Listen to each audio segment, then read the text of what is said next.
Good evening, ladies and gentlemen, and welcome back to another episode of Tsukihime. When last we left off, well, Shiki did had a bad end where he technically didn't actually die. Well, he probably did in the long term. He was probably killed by Ark or something like that, but he didn't die in the ending, and that's strange. I don't think it's the first time, but there are very few endings like that. Although, sadly, I don't think this game has any, well, fuck that, I'm just going to ignore the story and everything's going to be normal kind of endings, but, you know, it is. Well, it is what it is. I say that a lot. Oh, well, it is what it is. Haha. But this time, we are going to choose the choice that doesn't lead to a bad end, at least not immediately. And we'll get there eventually. So let's see. What do we choose? Well, we can't do it. Pen. I can't breathe properly.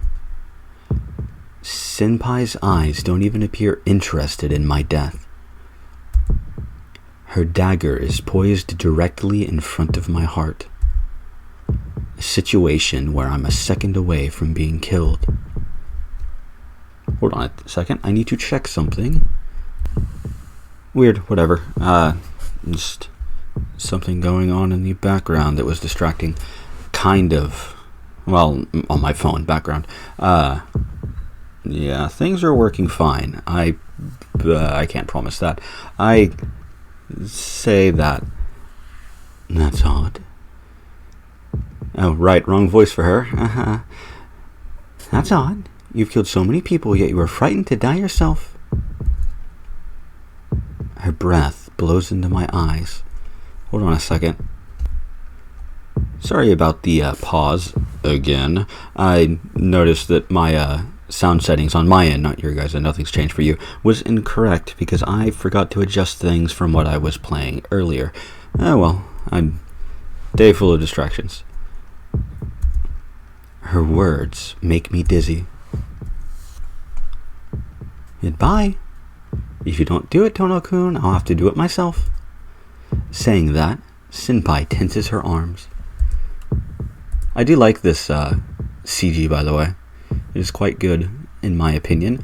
Shiki's arms look a bit weird to me. They don't look the right length or something. I'm not exactly sure what it is with them.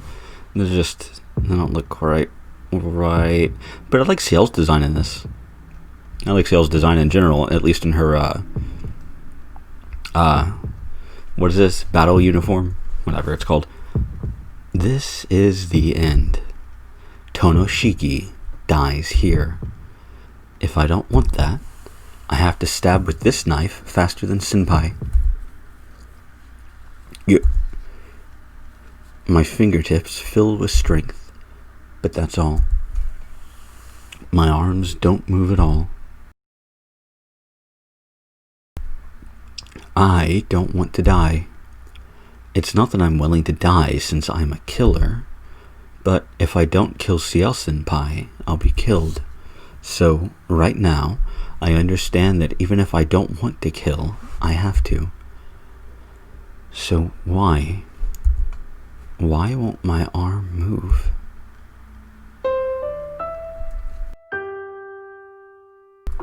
Suddenly, I wanted to talk with you more, Tono-kun.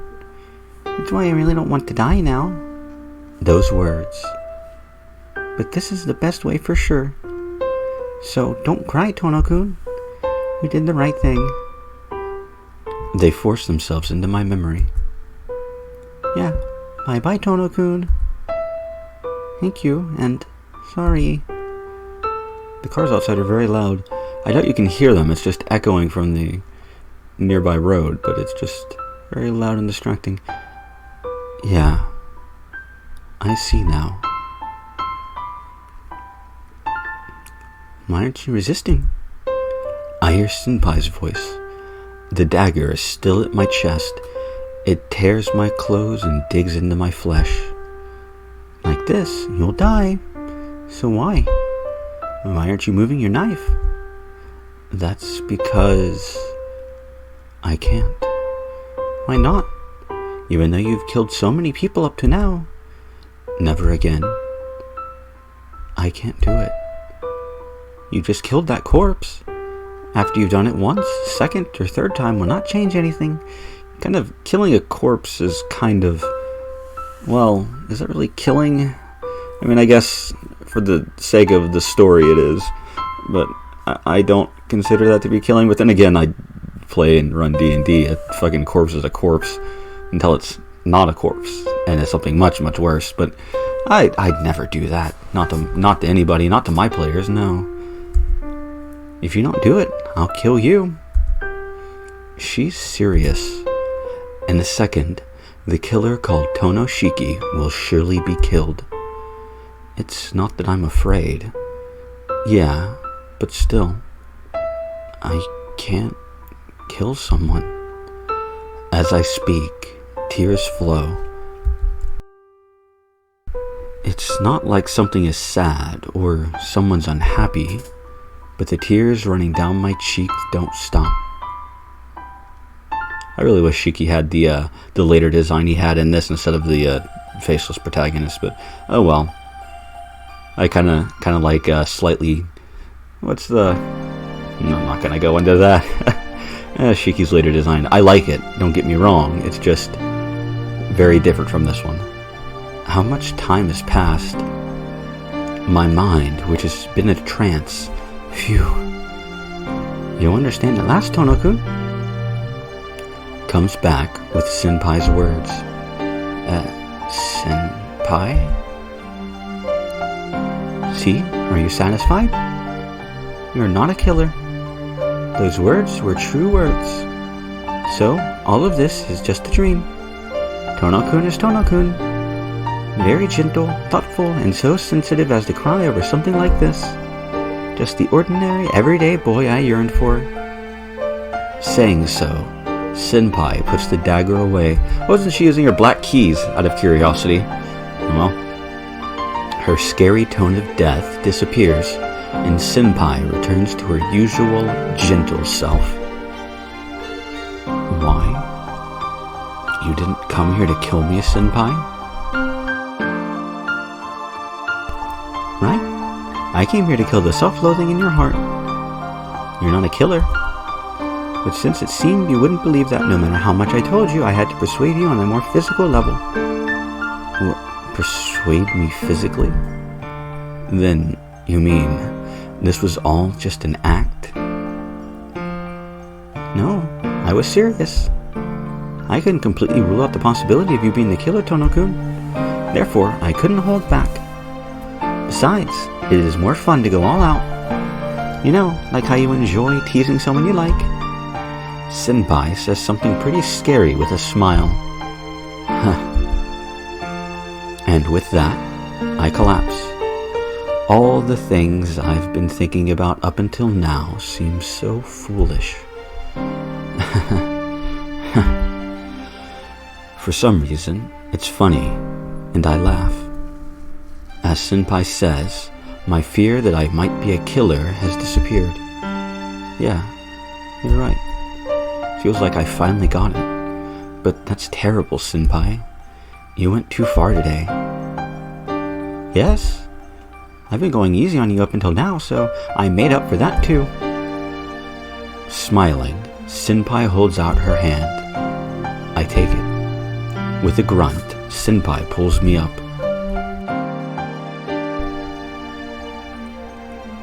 We exit the building onto the school grounds. Senpai has treated the wounds she inflicted. By some trick, the wound closed after Senpai put medicine-like stuff on there and put her hand over it. Well then, I promise to tell you what I know. What do you want to hear, Tono-kun? What? Well, that's obvious. I want to know everything about my dreams. Why do I have dreams about killing people? Who exactly are you? There's a lot I don't understand. Ah, I see. Well, let's start with the dreams you have, Tono-kun. To put it simply, I don't think the dreams you're saying is your dream. Tono-kun, you say you dream of killing people, but isn't that dream more like watching someone killing someone else? Well, yeah. Do you think I would kill people in my dreams if I could control myself? See? That's what I mean. When you sleep, you go into the killer's mind.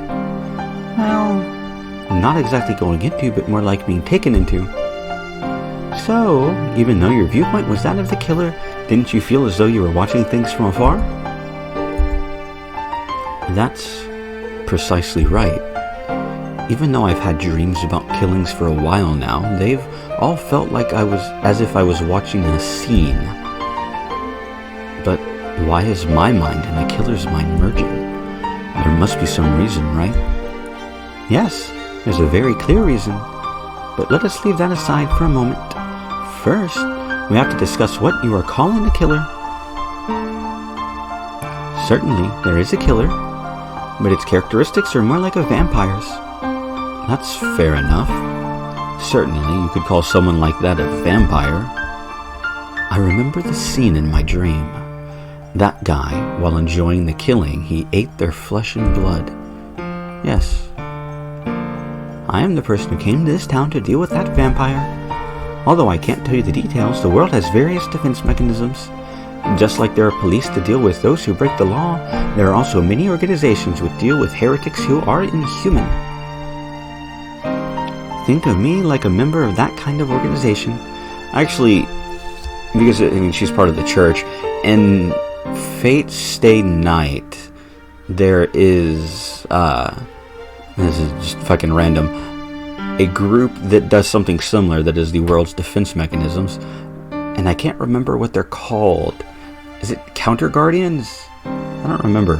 Where it's the world's in danger, so they send something out. I might actually be Counter Guardian. I don't remember. I should really reread Fate Stay Night. It's been quite some time since I read it. Know that and Fate Hollow Atraxia, and God, do I love Fate Hollow Atraxia.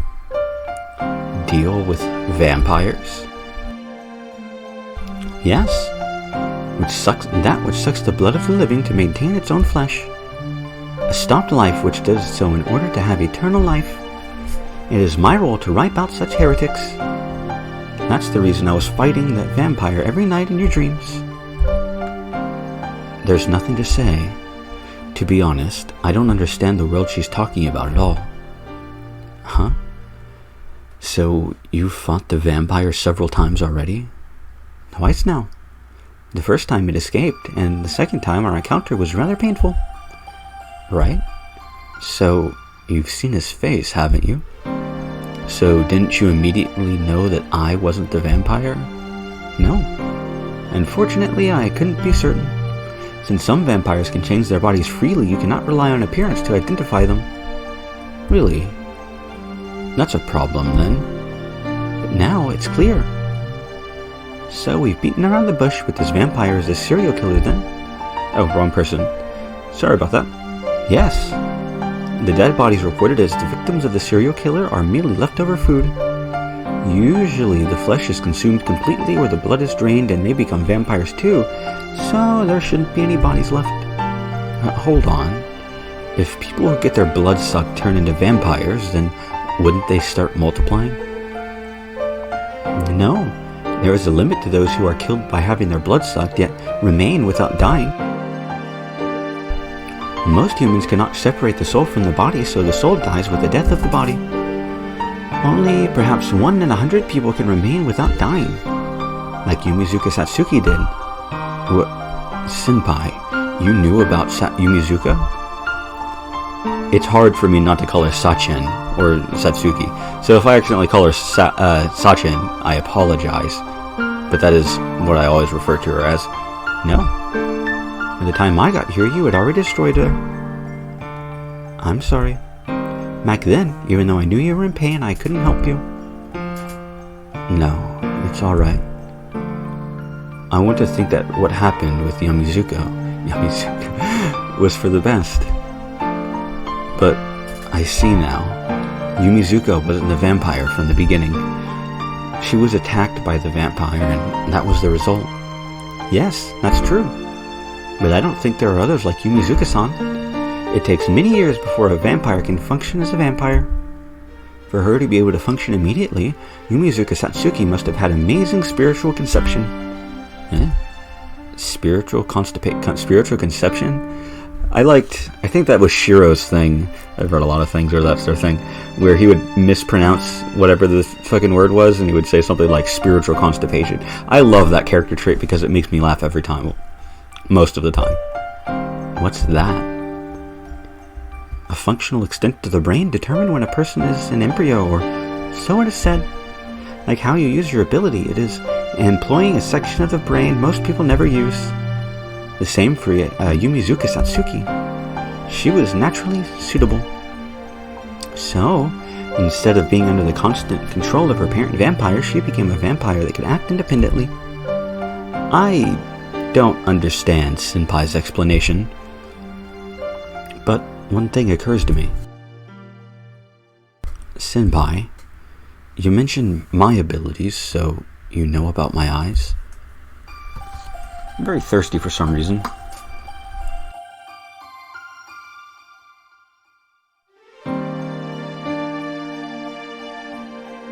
And water is still quite delicious. Eyes? No, I don't know what kind of eyes you have, Tono-kun, but I know that you have a unique ability. Tono-kun's blood is special. Not a trained ability like mine, but something you were born with. Those kinds of abilities are called supernatural powers. Most people only have one channel open in their minds, but you have another channel open that we can't see, right? Special blood. You mean the blood of the Tono house? Yes, the Tono bloodline is ancient. But looking at the history of the Tono family, one can see the abilities its members are varied, such as those who can receive divine inspiration, those who are unable to maintain their shape as humans and become killers, or those who never awaken to their power. As time passed, the blood is thinned, and probably most of those abilities do not occur anymore. I'm aghast. If what Senpai says is true, then not just me, but Akiha will also have something broken like my eyes. Shall I continue? Tono-kun, you asked a while ago, why are your senses merging with those of the vampire? Yes, I did. I think that is also related to your abilities. Your brain is a larger channel than other people's. Because of that, when you sleep and your senses of self dims, your mind is drawn towards a vampire which has an easily connectable brain with you. Huh? Senpai, what do you mean, an easily connectable brain? You can't mean that they're made similarly, right? No, that's precisely what I mean. You ever heard of twin sharing experience? Twin sharing experience? Metal Gear. For instance, if the elder brother is injured, the younger brother who's miles away feels the same pain. Yeah, it's a very... I always associate the... Let me repeat the last 3 words of what you just said back to you, so you'll explain it to me with a Metal Gear Solid thing, which I love, by the way. I do love Metal Gear Solid. I think that your dreams are similar to this. Fundamentally, identical twins are 2 human flesh born from the same genes. They are body parts made from the same instructions, so it's impossible for pain felt by one brain to be received by the other.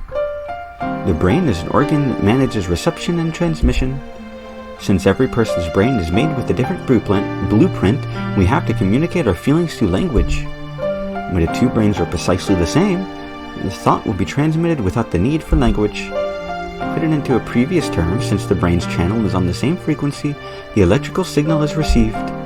Since your brain is superior to others, you connect to the bodies close to you. What am I, a fucking Tesla coil? It can't be. I don't have any twin. I know. But in your case, it does not need to be a twin. It's not like you're merging with them, but more like you have similar brains. Since your brain has many channels, there is no need for you to be identical twins.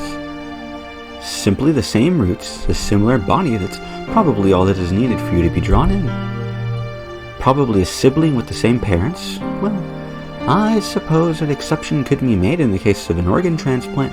The flesh might pull on your mind in that case. That actually... Scroll up. Good, it does do that in this game. I always forget which ones do and don't have the mouse wheel scroll up thing. That last little paragraph there is something to keep track of all of. That is... Well, It's not really spoiler reason because, well, we've played 2 routes so far and we already know about all of that, at least in practice. But in theory, it's possible that you might not remember or might not connect with that. But that is, if you don't remember what that's referring to, I want you to think back to all of that final paragraph, and probably with siblings to, in that case, think back on all of that. Think back of what every bit of that paragraph means, because it's all important. Every bit of it, every single word. Well, except for might, but that's where the's not that great of a word. Screw the. Kidding. Anyway, just think about that. It could happen with anyone connected by blood. That can't be. Akiha is the only blood relative I have left now. Only Akiha. Is there no one but Akiha? It can't be. That's wrong. Senpai doesn't answer.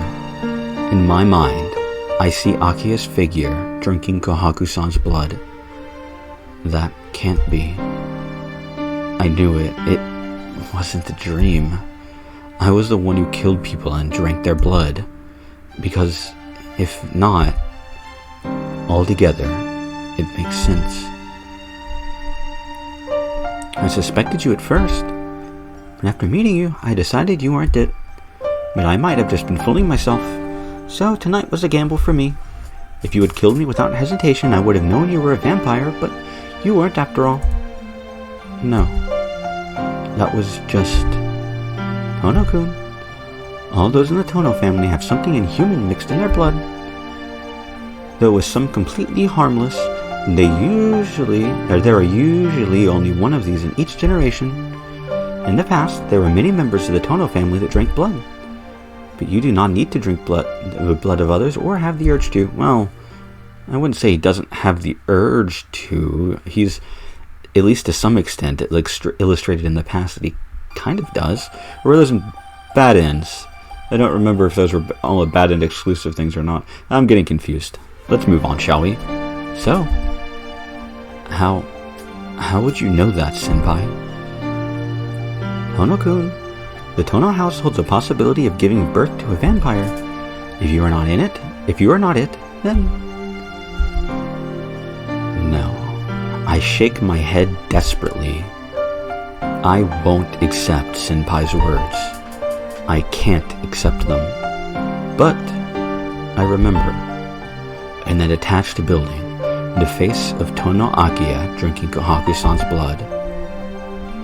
It's not Akiha. The one with the strange power is me. You may be right. Just by looking, Akiha-san does not seem to have awakened her power. She is certainly contaminated with it, but only to a level that she can still turn back. No, it's not Akiha. I'm the only one who has these troubles. Akiha waited for me for many years, and just today she said goodbye to me properly. I only hunt vampires. Whoever it is, I cannot overlook them. Unable to speak, I only bite my lip. I don't understand. If Akiha is such a thing, what should I do? Should I pretend not to realize, or should I fight Senpai to defend Akiha? It's useless. No matter how much I think, I can't find any answers. I understand. Akiha-san is very important to you. Probably more important than yourself. Of course. A little sister is always important to her brother. We might end up fighting each other. There's nothing to say. I'm completely defeated. Senpai clearly states things I don't want to say. We reach the school gates. Senpai seems to have reached a conclusion, as she doesn't say anything. I won't ask what you'll do now. We'll part here. Her eyes emotionless, Senpai extends a hand. Saying nothing, I I take her hand. For only a brief moment, Senpai and I exchange a hollow handshake. With just a goodbye, Senpai departs. I return to the mansion where Akiha awaits. I know from the conversation with Senpai that what I see are just dreams, but the fundamental problem is still unsolved. The vampire, the truth, that thing which kills people every night. If it's really Akiha, what can I do? What should I do? I don't know. Regretfully, all I can do is bite on my lip.